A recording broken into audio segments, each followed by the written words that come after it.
Aleluia! Glória ao Senhor. Podem se assentar, por gentileza. Vamos, nesse momento, receber o servo do Senhor, pastor Zaqueu Sampaio, que nos transmitirá a palavra do Senhor.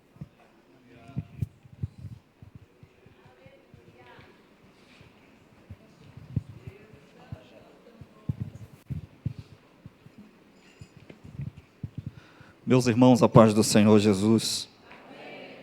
Glória a Deus. Boa noite. Boa noite. Amém. Glória a Deus. Esse é o povo mais feliz da terra. Estou no lugar certo? Boa noite. Glória a Deus. Esse é o povo de Deus. Eu estou muito feliz de estar aqui mais uma vez, segunda vez que estou aqui. Tive aqui há pouco mais de um ano, Paulo. Sim? E mais uma vez fui muito bem recebido. Meu amigo Paulo me recebeu ali na porta, junto com o pastor Anderson. Essa pessoa maravilhosa. Estou encantado com você, pastor. Glória a Deus por sua vida. Grato a Deus por tudo que Deus tem colocado na sua mão. Pela graça que o Senhor te deu. Eu vejo graça de Deus em você. Que essa graça continue fluindo e que o Senhor seja glorificado através da sua vida. Não só dentro dessa casa, mas nesse bairro, nessa cidade, que o nome do Senhor seja glorificado através da sua vida e do seu ministério. Amém, irmãos? Amém. Glória a Deus, glória a Deus. Obrigado. Quero compartilhar uma palavra de Deus com você. Eu tenho uma palavra de Deus para você. Você quer ouvir?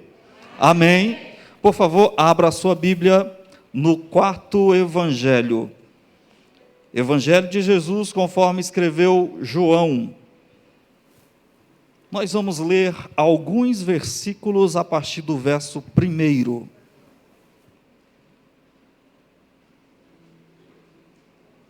No início do culto, nós cantamos esse texto, ou parte desse texto. Assim diz, Evangelho de João, ou de Jesus, conforme João, no capítulo 21, capítulo 21, a partir do verso 1.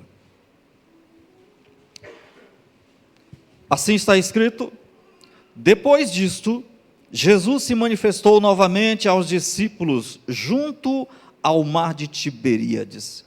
Manifestou-se assim: estavam juntos Pedro, Tomé, chamado Dídimo, Natanael de Caná da Galileia, os filhos de Zebedeu e outros 2 discípulos de Jesus. Disse-lhes Pedro: eu vou pescar. Os outros disseram: nós também vamos contigo. Então saíram e entraram no barco. Diga comigo: entraram no barco. Mas naquela noite nada apanharam. Cedo de manhã, Jesus apareceu na praia, mas os discípulos não reconheceram que era Jesus. Então Jesus lhes disse: filhos, tendes alguma coisa de comer? Eles responderam: não, não temos nada. Então Jesus disse a eles: lançai a rede do lado direito do barco e achareis. Então eles lançaram a rede e já não podiam tirar a rede por causa da quantidade de peixes que apanharam. Aquele discípulo a quem Jesus amava disse a Pedro: só pode ser o Senhor, é Ele. Assim que Pedro ouviu que era o Senhor, cobriu-se com suas roupas, porque ele estava nu, e lançou-se no mar. Os outros discípulos seguiram no barco, puxando a rede cheia de peixes, pois não estavam distante da terra, senão quase 200 côvados. Quando saltaram em terra, viram brasas acesas, tendo por cima peixe e pão. Jesus lhes disse: trazei alguns peixes que apanhastes. Pedro entrou no barco, puxou a rede para a terra, cheia de 153 grandes peixes, e mesmo sendo tantos, a rede não se rompeu. Jesus lhes disse: vinde e comei. Até aqui. Glória a Deus.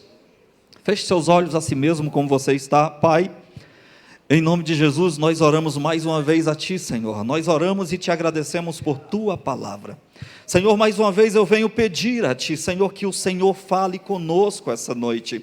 Fale o Senhor e não eu. Fale o Senhor e não eu, porque nós viemos aqui para ouvir a Tua voz, porque quando Tu falas, a terra treme. Quando Tu falas, as coisas acontecem, tudo muda de lugar quando Tu falas. Quando Tu falas, as enfermidades são curadas. Quando Tu falas, os demônios têm que correr. Quando Tu falas, milagres acontecem. Então fala conosco, Senhor, fala conosco, até que sejamos pessoas melhores, crentes melhores, esposos, esposas melhores, até que sejamos filhos melhores, para a glória e louvor do Teu nome. Nós pedimos, fala conosco, Pai, em nome de Jesus, amém.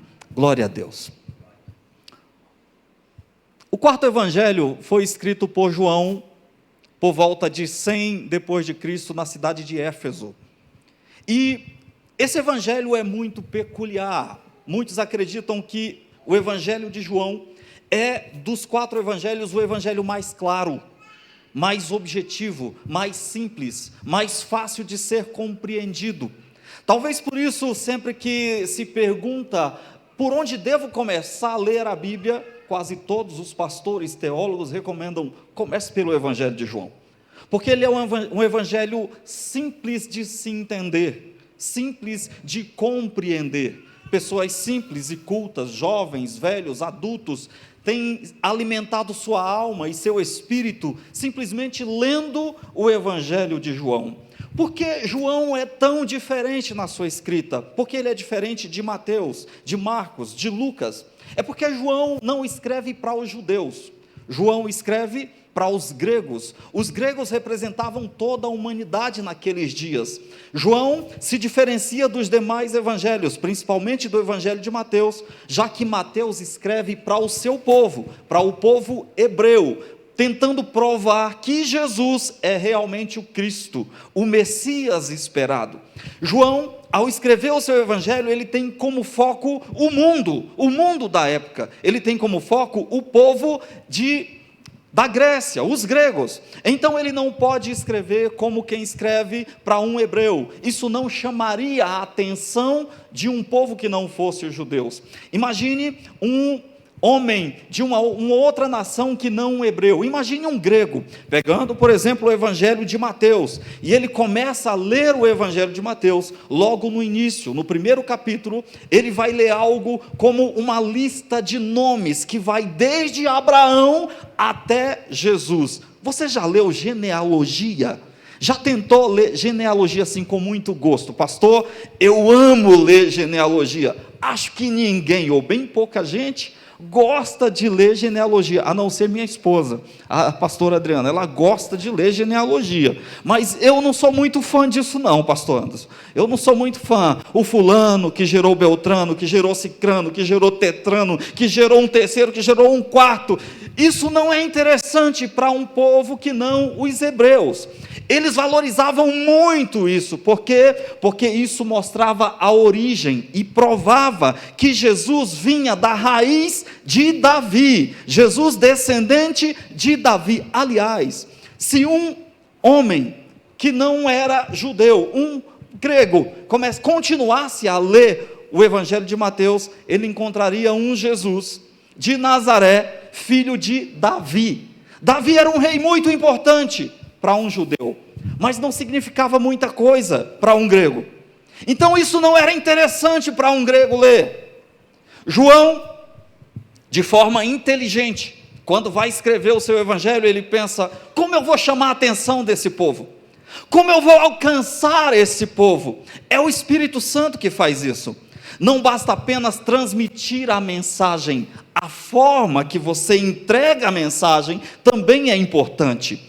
Nós temos a mensagem mais poderosa do universo, a mensagem que pode transformar vidas, que pode ressuscitar mortos, que pode mudar famílias, realidades, eternidades. Então nós precisamos mudar, pensar, moldar a forma de mostrar essa mensagem, a forma de apresentar Jesus. João se preocupa com isso. Então, quando ele vai falar com os gregos, ele pensa: do que eles gostam? O que eles valorizam? Como eu vou chamar a atenção desse povo? Todo mundo da época sabia, até nós hoje sabemos, os gregos eram famosos e conhecidos porque eles valorizavam o pensamento, o raciocínio, a lógica, a palavra, o logos, o verbo. É impossível você fazer uma faculdade ou ir para a escola e não ouvir falar de homens como Diógenes, Platão, Sócrates e tantos outros filósofos gregos, porque eles valorizam o pensamento, a lógica, a palavra, o logos, o verbo. João pensa: opa, eles valorizam o verbo, eles valorizam a palavra, já sei como eu começo a escrever para eles. Quando você abre o Evangelho de João, no capítulo 1, a partir do 1º versículo, João começa a dizer: no princípio era o verbo era Deus, o verbo estava com Deus, ele estava no princípio com Deus. Todas as coisas foram feitas por ele, e sem ele nada do que foi feito se fez. Ele é a luz dos homens, e a luz resplandece nas trevas, e as trevas não podem prevalecer contra ela. Esse é o meu Jesus, apresentado por João. Esse também é o teu Jesus, e eu quero te dizer que ele já está aqui. O verbo está aqui nessa noite. Você pode adorá-lo nessa noite, você pode dizer glória a Deus aí no seu lugar. Aleluia, aleluia. Evangelho de João. É assim que João inicia o seu evangelho. Nós lemos João no capítulo 21, do 1º verso até o verso 11, verso 12, início do verso 12. Nesse texto tem lições extraordinárias, maravilhosas para nos ensinar. Eu quero compartilhar com você algumas dessas lições rapidamente. Para isso, eu quero pedir a sua atenção por um momento. Nossa nação, não somente nossa nação, as nações, o mundo, tem vivido um tempo de perplexidade, de crises. Essa semana que se passou, nós ouvimos falar de rumores de guerra. Terceira Guerra Mundial, crises econômicas, crise política. Quem está acompanhando isso? Todos estão acompanhando isso.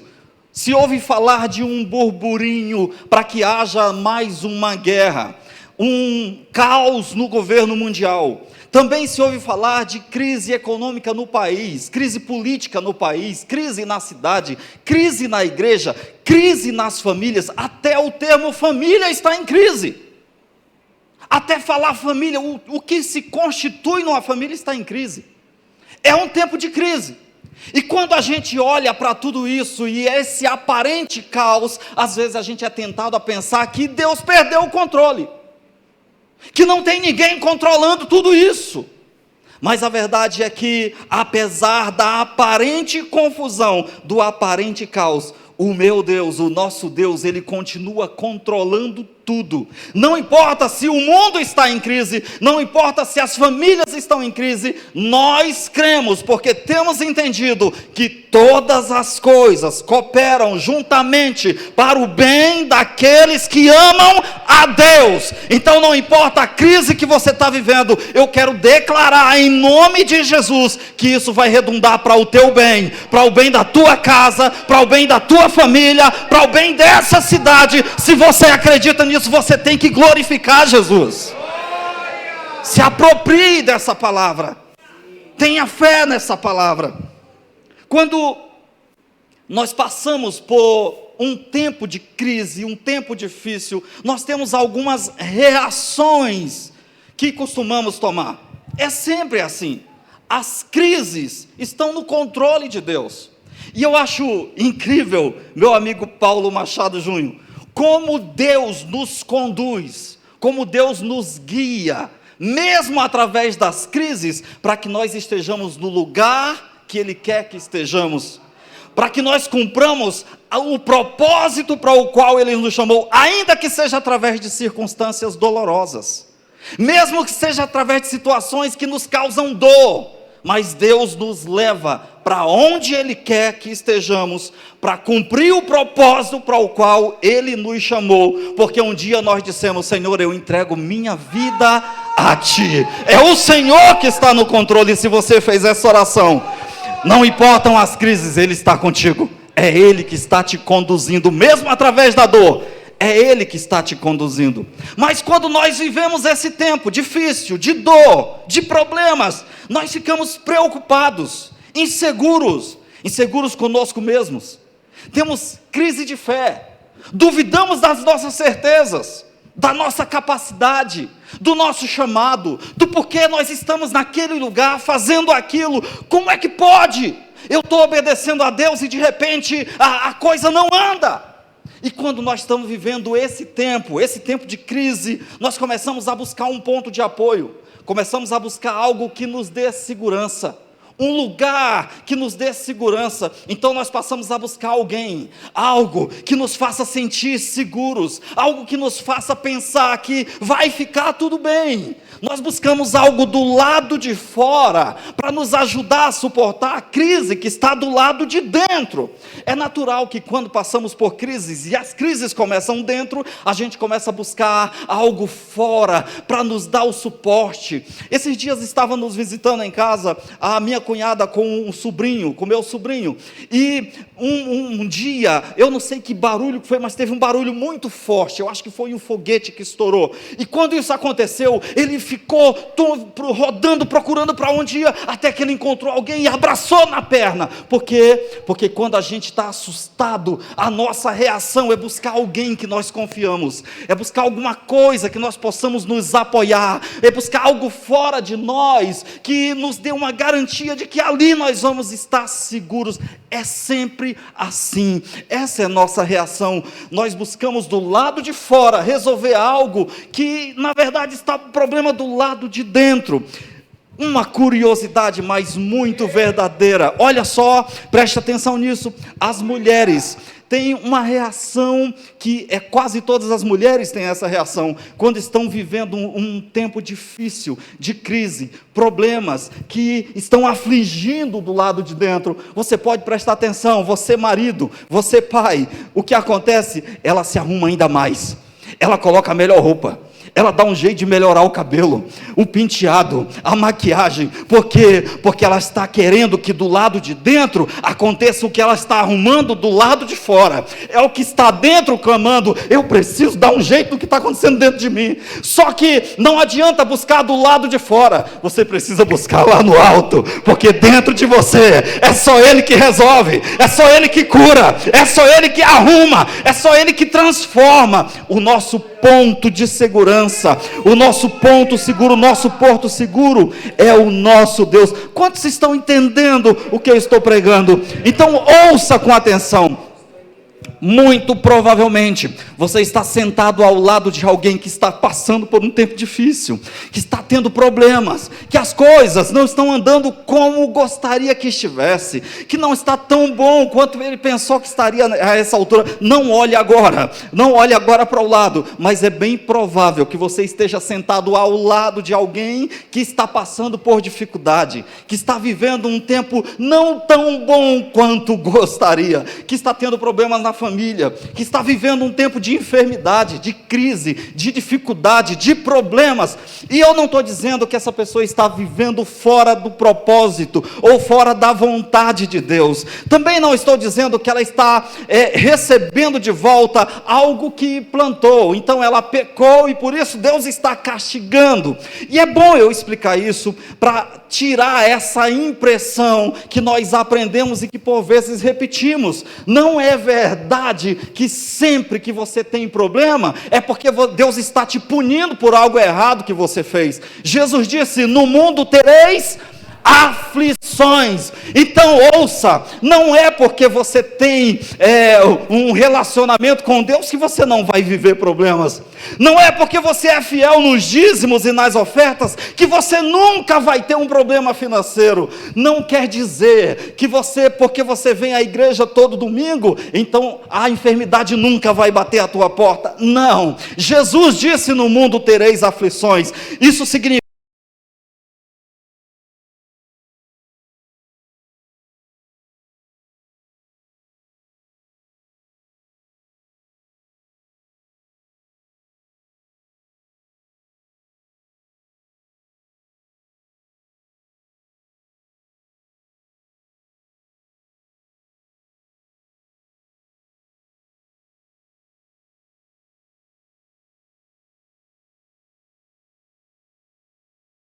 o lugar do propósito que Deus lhe chamou para andar. Na verdade, se está andando na direção errada, Ele dá uma forcinha para ver se chega mais rápido, para ir mais rápido para o lugar que não deve ir. Então, se Ele está te afligindo, se você está enfrentando problemas, não quer dizer que Deus te abandonou, quer dizer que até o inferno já percebeu que você é um escolhido de Deus, que você é uma escolhida de Deus, e por isso é que o inferno está tentando te parar, te intimidar, te deixar com medo. Mas eu declaro em nome de Jesus que maior é aquele que está em nós do que aquele que está no mundo. Eu declaro que 1000 cairão ao teu lado e 10.000 à tua direita, mas tu não serás atingido. Por quê? Porque Ele está olhando para você. Foi Ele que te chamou. Basta se manter no propósito. Fica firme, porque Deus está olhando para você. Você recebe essa palavra? Dá um glória a Deus aí, meu irmão. Aleluia! Eu sinto Deus aqui. Eu sinto Deus aqui. Eu sinto que pessoas estão sendo tocadas, faladas. Deus está falando com você, muito pontualmente com algumas pessoas aqui nessa noite. Aleluia! Aleluia! Glória a Deus. Bendito seja o nome do Senhor. O problema é que sempre que nós enfrentamos crises, sempre que nós entramos nesse tempo de dificuldade, as pessoas se afastam, e é natural que elas se afastem. Aqueles que antes sorriam e davam um tapinha e diziam: temos junto. Parece que de repente a gente pega uma enfermidade contagiosa. Os mesmos que antes eram os amigões, no tempo de crise, no tempo de problema, eles te abandonam, eles se afastam, dá tchau de longe. Antes estava na casa, amigo, amiga, mas quando chega o dia mau, quando chega o dia da dificuldade, nem uma mensagem no Zap Zap, perdi o seu contato. Eu sei que alguém mais sabe do que eu estou falando aqui. No tempo de crise, todos nos deixam. No tempo de crise, as pessoas desaparecem, vão embora. Já aconteceu de você viver situações como essa?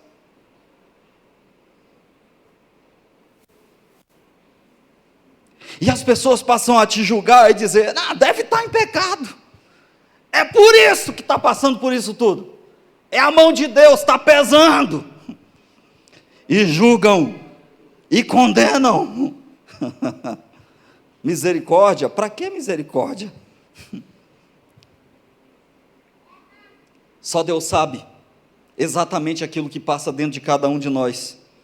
É tão difícil quando as pessoas olham para você e têm uma expectativa a teu respeito e pensam que a vida para você é mais fácil do que para elas. Por mais que você esteja passando por problemas, muitos não sabem do problema que você está passando, e elas olham para você e vê você sorrindo e acham que a vida para você é tudo tranquilo. Não tem problema, não tem dificuldade. Pior ainda é quando elas têm uma expectativa a teu respeito e esperam sempre que você tenha uma palavra de ânimo, uma resposta, uma solução, uma oração que resolva todos os problemas. E é difícil porque às vezes a pessoa chega e diz: pastor Anderson, ora por mim porque eu estou numa agonia dentro de mim. Mas você não sabe o que o pastor está passando essa semana. Já aconteceu de alguém te pedir ajuda numa área que você mais precisa de ajuda naquela área?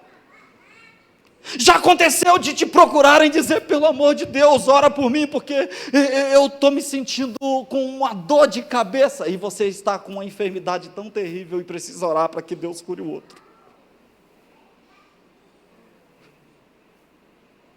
Sabe o que é isso, irmão? Eu sinto que Deus está falando com algumas pessoas aqui. Eu sinto que Deus está tocando em algumas pessoas assim. É esse tipo de conflito que eu vejo aqui nesse texto. Porque os discípulos, eles abriram mão de tudo que eles tinham, de tudo que eles viviam.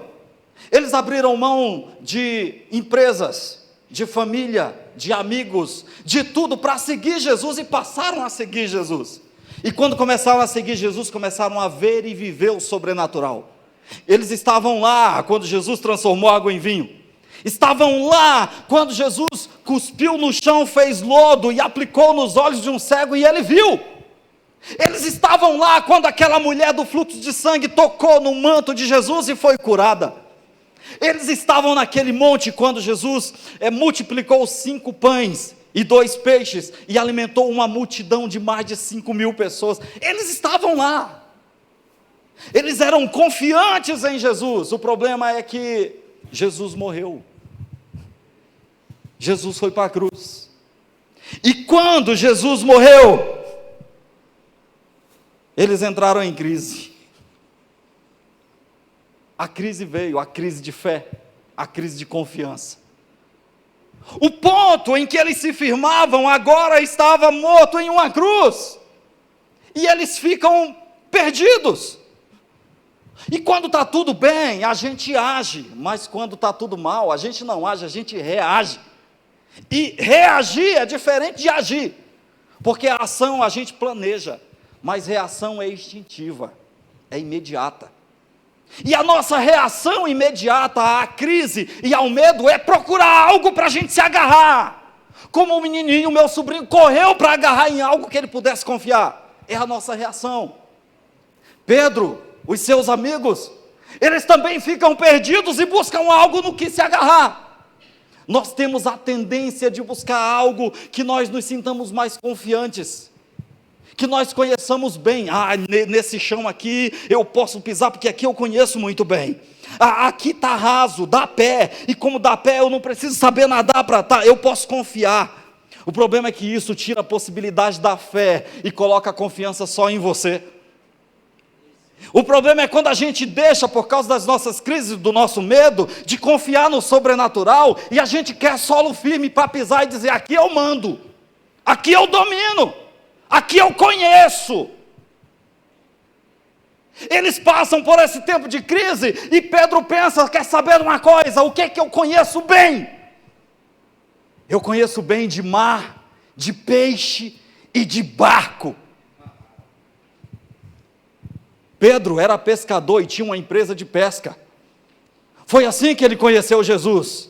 E na hora que a crise aperta, ele diz: eu vou pescar. É isso que eu sei fazer. O problema é quando na hora da crise a gente volta para o lugar de onde Deus já disse para a gente sair. Porque foi de lá que Jesus disse: Pedro, sai daí, porque eu não quero você pescador de homens. De peixe, eu quero você pescador de homens. Mas quando a crise chega, a gente esquece o que Deus falou e quer fugir do lugar do propósito para o lugar do conforto. E Deus já te tirou do lugar do conforto para que você viva o propósito. Eu sinto que Deus está falando aqui.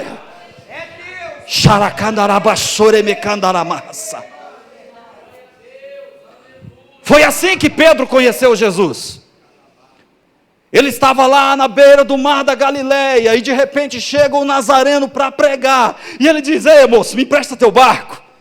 E Pedro emprestou o barco para Jesus. Jesus entra no barco de Pedro, prega uma mensagem linda, Pessoas são abençoadas quando Jesus prega de dentro do barco de Pedro. E sabe o que tinha acontecido com Pedro? Ele tinha passado uma noite inteira pescando, não pegou nada. Aí Jesus entra no barco de Pedro, prega a partir do barco de Pedro, pessoas são abençoadas, e depois de Jesus diz para ele: agora pode ir pescar. Porque você teve coragem de colocar na minha mão o instrumento do teu fracasso. E eu usei o instrumento do teu fracasso para abençoar outras pessoas. Porque mesmo aquilo que parece ser um fracasso, uma crise, um problema para você, eu vou usar para o meu propósito. E o meu propósito não termina em você. Ele passa por você. As tuas feridas vão gerar curas em outros. As tuas crises vão gerar solução em outro. Os teus problemas vão te dar bagagem para você solucionar o problema de outro. Se você ainda não entendeu o que Deus está falando contigo, meu irmão,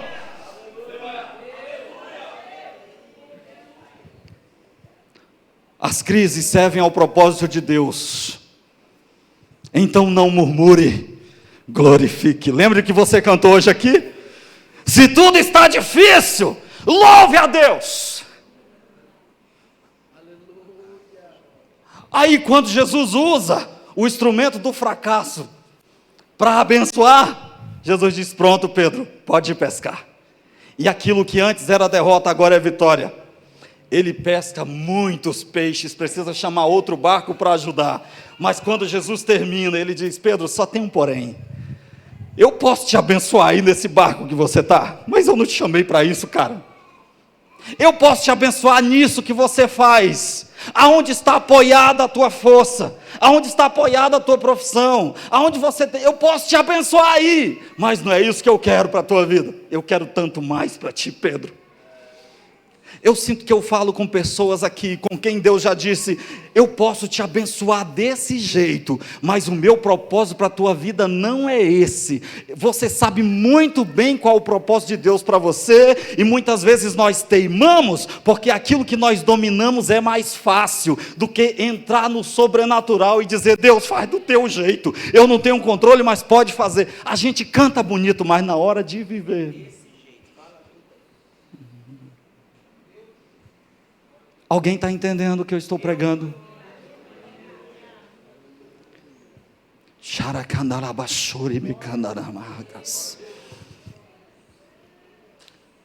Pedro resolve sair daquele barco e ele vai com Jesus. Mas lá na frente, Mateus, Evangelho de Jesus, conforme escreveu Mateus, capítulo 14. É Jesus que manda o Pedro de volta para o barco. Só que Jesus não manda ele para voltar para pescar. Sempre que Jesus te manda no barco, é para que você tenha uma experiência sobrenatural com Ele. Sempre que Jesus te manda voltar no lugar de onde Ele já te tirou, é porque Ele quer te mostrar o que Ele pode fazer naquele ambiente que antes você não percebia. Jesus resolve ficar orando e diz para os discípulos: vão, entra no barco e vão embora. Eles entram no barco, porque Jesus manda, e eles vão para o meio do mar da Galileia. O evangelista Marcos disse que eles andam quase 1 quilômetro para dentro do mar da Galileia. Eles estão longe. Mas quando eles estão no meio do mar da Galileia, perto de 3 horas da madrugada, se levanta uma grande tempestade.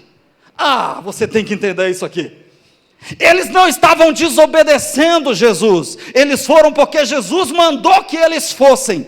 E mesmo assim, uma tempestade se levantou.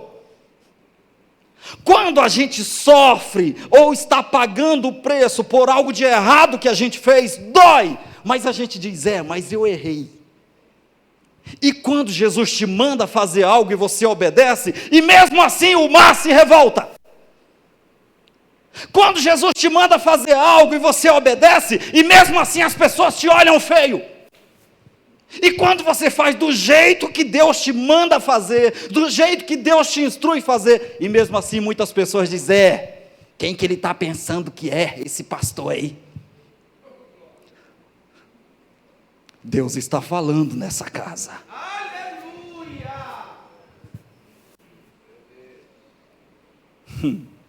Sabe o que me chama a atenção em Mateus 14? É que Jesus está no alto de um monte. Nós cantamos isso aqui hoje também. Jesus está no alto de um monte, eles estão lá no meio do mar, a 1 quilômetro de distância, tempestade muito forte. Irmão, a minha vista já está mais ou menos. Eu consigo enxergar lá fora, mas não tão bem, mesmo com a luz acesa. Mas eles estão a 1 quilômetro de distância, no meio do mar, com tempestade. Eles estão sofrendo com medo de morrer. E Jesus está ouvindo a batida do coração deles, ouvindo a respiração, sentindo que ele está com... Jesus está vendo. Não, você não entendeu, eu vou repetir. No meio da tua tempestade, Jesus está vendo. Na tua dor, Jesus está vendo. A tua enfermidade, Jesus está vendo. Ele não te deixou, nem por um minuto ele te deixa. Ele continua com você, com você, com você. Ele está com você no meio da tempestade. É por isso que você pode descansar nele. Quantos podem adorar o nome do Senhor nessa noite?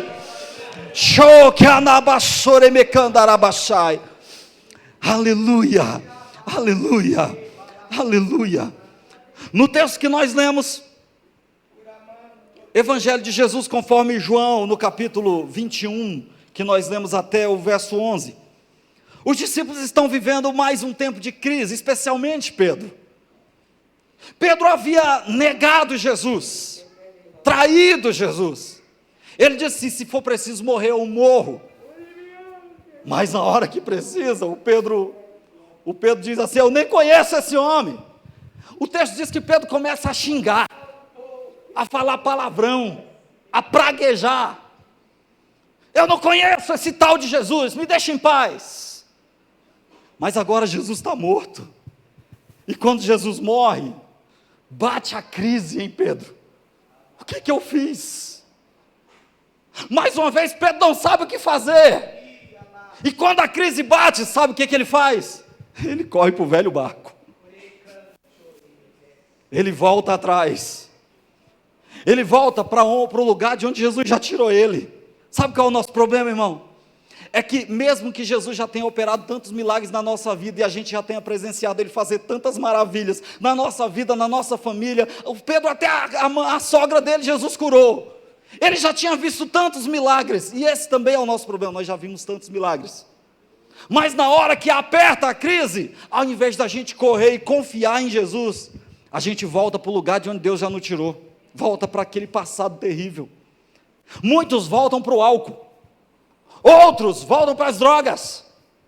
Outros voltam para um lugar no passado que já deveria ter superado faz tempo, porque já disse que deixou na cruz e Jesus já limpou. Pastor, de que você está falando? Quando a crise bate, quando vem o problema, joga tudo na cara de novo, coisas que diz que já perdoou. Eita! Eita! Quando vem a crise, o problema, chama de volta o passado e põe na mesa de novo, como se o passado fosse presente. Ei, Jesus já te tirou daí faz tempo.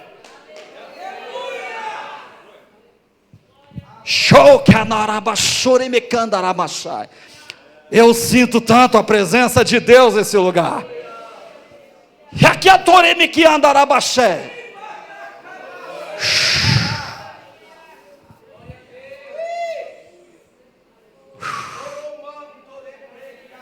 O nosso problema é que nós somos muito teóricos na nossa fé, teóricos no nosso cristianismo, teóricos no nosso amor. Pedro disse: Jesus, eu te amo. Mas na hora do vamos ver, ele xinga e nem conhece esse homem. Ei, olha aqui para mim. Cristianismo, não existe cristianismo não praticante. Agora inventaram o termo: eu sou cristão não praticante. Para o inferno com esse negócio. Amor só na teoria não passa de hipocrisia. Quem ama tem que praticar o amor. Perdão não é teórico, perdão é prático, tem que ser vivido. Cristianismo não é para você vir no culto, girar, dar pulinhos e dizer Jesus está aqui. Cristianismo é para você sair daquela porta e manifestar Jesus aonde você for, na sua casa, na sua família, na sua escola. Ah, você tem que glorificar, você pode aplaudir Jesus com o melhor aplauso que você tiver.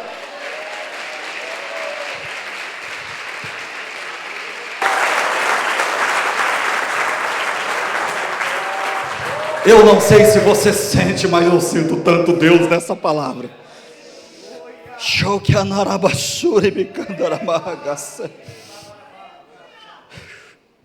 Fazer algo que Deus não quer que você faça, voltar para o lugar que Deus já te tirou, vai te colocar em situações complicadas.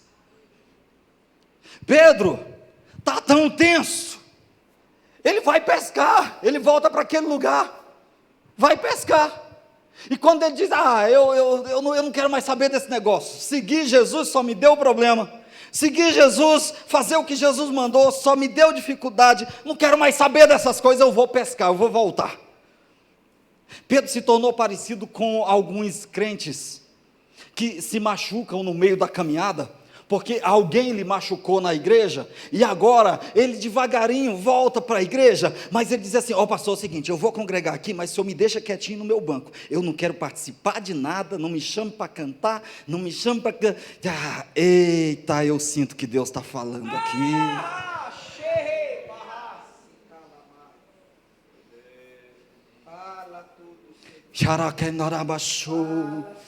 Oh Espírito Santo de Deus, Pedro está lá no barco de novo. Irmão, eu não sei se você já pescou. Tem um ditado que diz assim, se você está estressado, vai pescar, né? Acho que Pedro pensou, quer saber, eu vou pegar uns bagre, pegar uns lambari, umas piapara, isso aí eu entendo, vou relaxar um pouquinho. Mas Pedro mesmo pescando, está tão tenso. Eu costumava pescar com meu pai, muitas vezes fui pescar com meu pai, e eu acho que eu conheço bem pouca gente que já se frustrou com lideranças, com pessoas, tanto quanto eu conheço bem pouca gente, mas mesmo tendo vivido tantas crises, eu nunca cheguei em agonia ao ponto de dizer, eu não aguento nem minha roupa no corpo, eu tenho que tirar até a roupa, porque Pedro vai pescar para relaxar, mas ele não consegue, até a roupa não aguenta no corpo, de tão agoniado que ele está. A crise e estar no lugar errado faz que Pedro mostre suas vergonhas. Isso é exposição. Não fique no lugar que Deus já disse para você sair. Quando chegar a crise, corre para Jesus. Corre para Ele. Pedro está pescando, todo mundo está no barco, ele junto com os companheiros. E de repente, aparece lá na praia um estranho.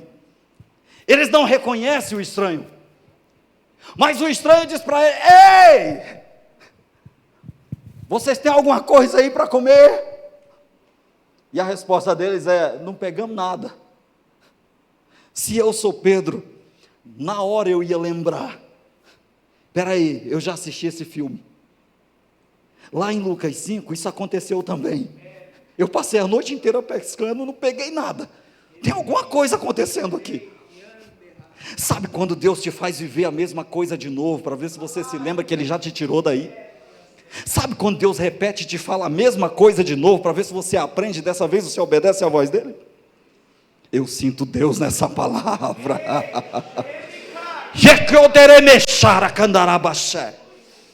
Eu sinto Deus nessa palavra. Tem gente aqui que está com o coração que já está quase saindo pela boca, porque quando Deus fala, alguma coisa se move dentro de nós. Só que enquanto eles olham para aquele estranho na beira da praia, e o estranho olha para eles, tem alguém no barco que diz assim, peraí, eu conheço essa voz, é Jesus. Sabe quem reconhece que é Jesus? O João, do evangelho que a gente está lendo, porque João não é letrado, mas João ama demais Jesus, ele é o discípulo amado, e quando a gente transpira amor, a gente adora. Sabe onde Jesus está? Jesus está onde tem adorador. Quer saber onde Jesus está? Procura alguém que está adorando. Quer saber onde Jesus está? Procura alguém que não quer saber se está na crise, se está no problema, ele sempre está adorando Jesus. Quer saber onde que Jesus está? Procura um adorador e você vai encontrar Jesus. Então, se você não é um adorador, espero que você esteja sentado do lado de um, porque eu tenho certeza que Jesus está aqui nesse lugar. Ele está aqui, eu sinto a presença dele aqui. Eu sinto a glória dele aqui. Bendito seja o Senhor. Tu és digno de ser louvado, tu és digno de ser adorado. Damos graças ao teu nome. Obrigado pelos milagres que o Senhor vai fazer nessa noite. Obrigado pelas pessoas que o Senhor já está tocando nessa noite. Obrigado pelos destinos que o Senhor está mudando nessa noite. Obrigado pelas vidas que o Senhor está ativando nessa. Eu sinto Deus aqui. Você pode adorá-lo nessa noite. Deus, aleluia, aleluia, aleluia. Não, eu não adoro pelo que ele faz, eu adoro por quem ele é, Jesus diz para ele: ei, vocês, lança a rede do lado direito, que vai dar certo. Eles tinham pescado a noite toda, eles sabiam pescar, eles estavam dentro da área que eles dominavam. Mas sabe quando você está fazendo aquilo que você sabe fazer, aquilo que você é perito, aquilo que você é treinado, aquilo que você estudou para fazer, mas a coisa não anda, parece que não flui. Sabe por quê? Porque não é aí que Deus quer você, cara. Isso é Deus te dizendo: lembra que isso já aconteceu? Lembra que eu já falei com você a respeito disso antes? Por que você está teimando de novo? Ao mesmo tempo, o mesmo Jesus, ele diz: faz o seguinte, pescaram a noite inteira, não deu nada, está faltando para vocês uma palavra, uma direção. Então lança a rede do lado direito, porque o que está faltando para vocês é só orientação, direção, destino. Lança a rede do lado direito, é o que você sabe fazer, mas não é do teu jeito, é do jeito dele. É o que você já tem, mas não é do teu jeito, é do jeito dele. É aquilo que ele já te ensinou, que ele já te entregou, mas não é do teu jeito, é do jeito dele. Então escute, não desista. Eu estou falando hoje com pessoas que já tentaram de tudo, se esforçaram, talvez passaram 2019 inteiro tentando, e bem pouca coisa andou. Eu quero te dizer, Deus está te dando uma palavra de direção nessa noite. Tente outra vez, não desista, vai acontecer. Você só precisa confiar, acreditar e colocar a palavra de Deus acima de você, acima da tua palavra. Vai acontecer. Tente mais uma vez. Pedro, ainda que não tenha dado nada o ano de 2019 inteiro, esse ano eu vejo muitos peixes, porque você vai obedecer a palavra de direção que o Senhor está te dando. Você pode glorificar Jesus? Fique de pé comigo. Aleluia, aleluia, aleluia, aleluia. Algumas pessoas que estão aqui nessa noite foram impactadas por essa palavra. Essa palavra simples, rápida, mas foi a direção que Deus me deu para você nessa noite. E eu não sei o que te trouxe aqui, mas eu sei porque Deus quis que você estivesse aqui essa noite. Talvez você veio por um convite, talvez você esteja visitando essa casa, talvez você já esteja aqui há tanto tempo, e você se enxergou nessa palavra, e enquanto eu ministrava, você pensou: é comigo isso aí, é comigo essa palavra. Eu sinto, eu preciso dizer o que eu estou sentindo. Eu sinto pessoas sendo tocadas tão forte de dentro para fora, gente que sofreu uma decepção muito forte, e por causa dessa decepção, deixou de acreditar como acreditava antes. E Deus está falando contigo hoje, que hoje Ele renova a tua fé, a tua esperança, e que você precisa voltar a acreditar, porque o que Ele vai fazer na tua vida e na tua casa, todos vão olhar e vão dizer: só pode ter sido Deus.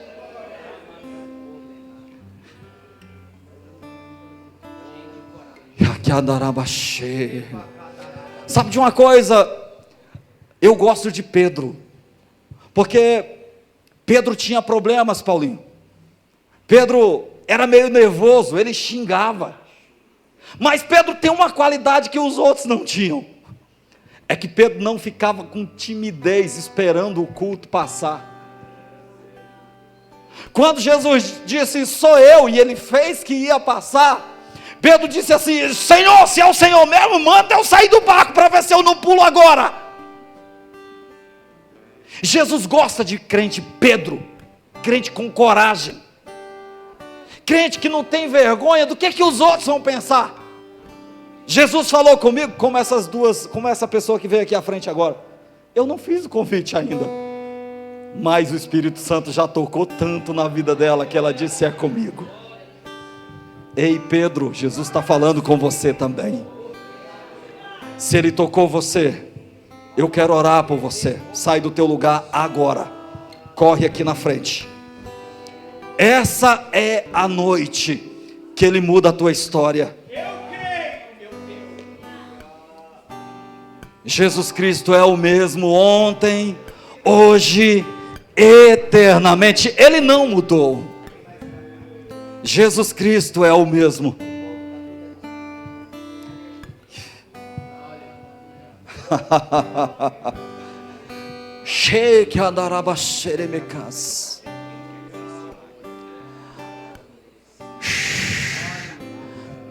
Eu tenho a direção do pastor aqui. Você que estava em disciplina e não quer mais desistir, e está dizendo: não, eu quero é Jesus na minha vida, corre aqui na frente. Hoje é o dia para você. O amor de Deus está sendo derramado nessa noite sobre nós. Ei!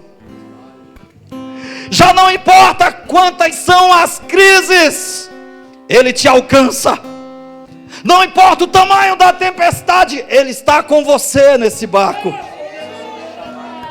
Ele não te deixa. Se você desistiu da sua chamada, hoje é a noite para você. Ele te chama de volta. Não, eu vou ficar aqui no meu banco, salvo, sentado e satisfeito. Jesus te chamou para pescar homens.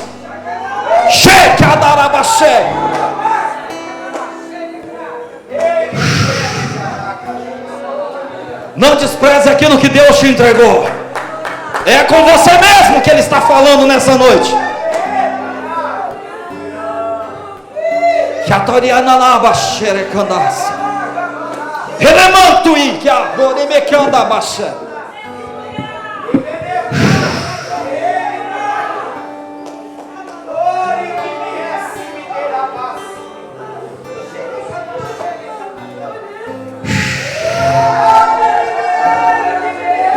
Começa a sentir Ele te tocando agora. É o Espírito Santo que te toca agora. Isso, é Ele que está te tocando agora. Essas lágrimas, Ele está te tocando agora, de dentro para fora.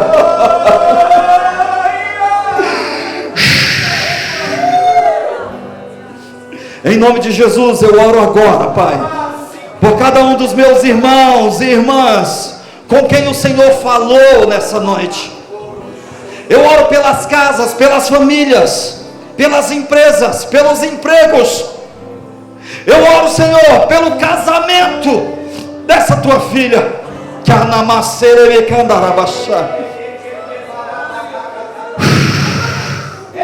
Perdão. Restauração. Em nome de Jesus. Em nome de Jesus, eu oro agora e declaro cura do corpo, cura da alma, cura na mente.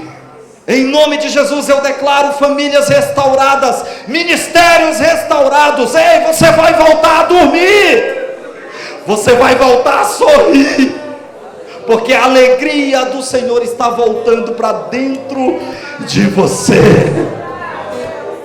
Aleluia, aleluia, aleluia, aleluia.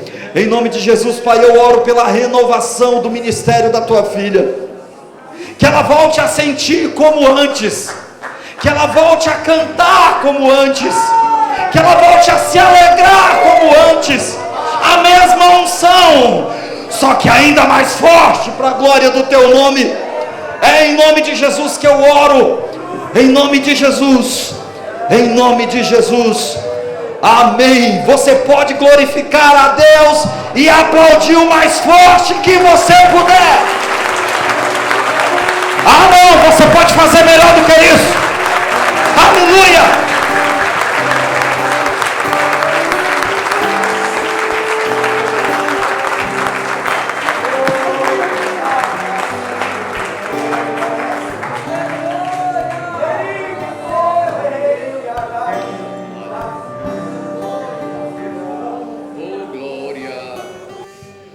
Aleluia, glória ao Senhor, aleluia.